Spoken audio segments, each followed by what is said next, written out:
Freestyle est un moteur intégré à Blender qui permet de générer un calque de line art par-dessus votre rendu. En d'autres termes, il s'agit de générer un rendu NPR pour non photoréaliste, dans lequel les objets auront un contour bien défini, à la manière d'un dessin. Pour activer le rendu Freestyle, allez dans le menu Rendu et cochez Freestyle. Cette valeur, Line Thickness, représente l'épaisseur moyenne de la ligne sur l'image finale.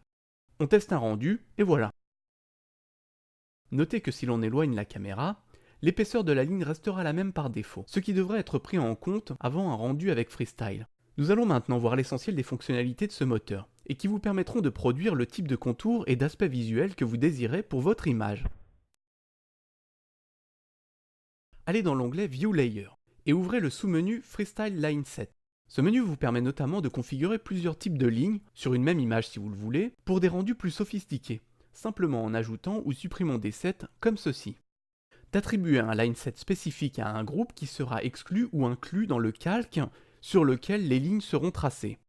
Et enfin, de définir le champ des arêtes calqués par Freestyle. Mais en général, les options cochées par défaut donnent des résultats corrects. Il faut toutefois connaître les limites de ce moteur à l'heure de cette vidéo. D'une, il est lent. Et les scènes un peu trop riches en vertices peuvent nécessiter beaucoup de puissance de la part de votre ordinateur. De deux, Freestyle ne prend pas en compte la transparence d'une part, ce qui peut poser ce genre de problème, ni les intersections.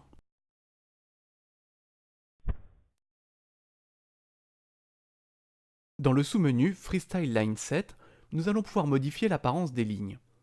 Nous allons voir comment créer des lignes de type ancré, en passant en revue les mécaniques principales du fonctionnement du moteur Freestyle.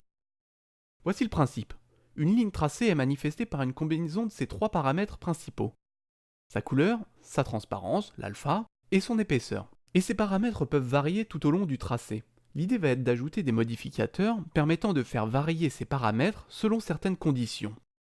Cliquez ici pour ouvrir le menu.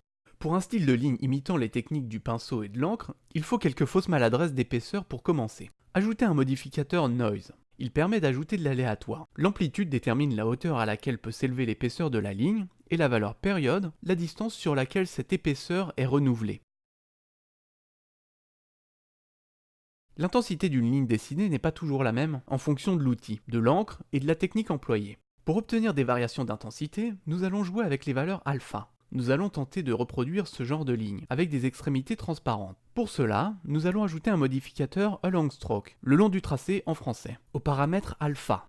Et nous allons cliquer ici pour passer en mode courbe. Cette courbe que nous modifions là signifie que le tracé sera légèrement transparent ici et là, et sera parfaitement opaque au milieu de la ligne. Pour les besoins de ce tutoriel, pour que le résultat soit visible et compréhensible, j'exagère les valeurs. Et voilà ce que cela donne une fois rendu.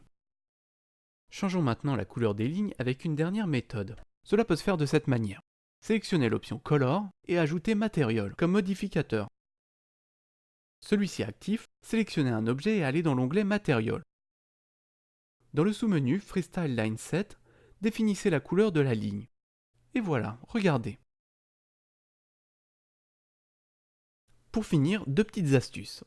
Si vous avez des rendus trop angulaires à votre goût, comme ici, allez dans le menu Géométrie des options de Freestyle et ajoutez un modificateur Bezier Curve.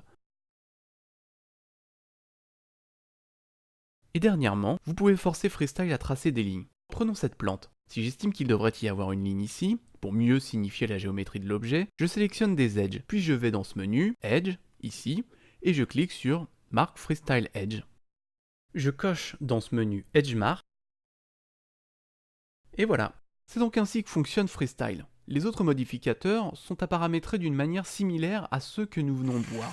Il suffit d'adapter leurs fonctions à vos besoins. À bientôt!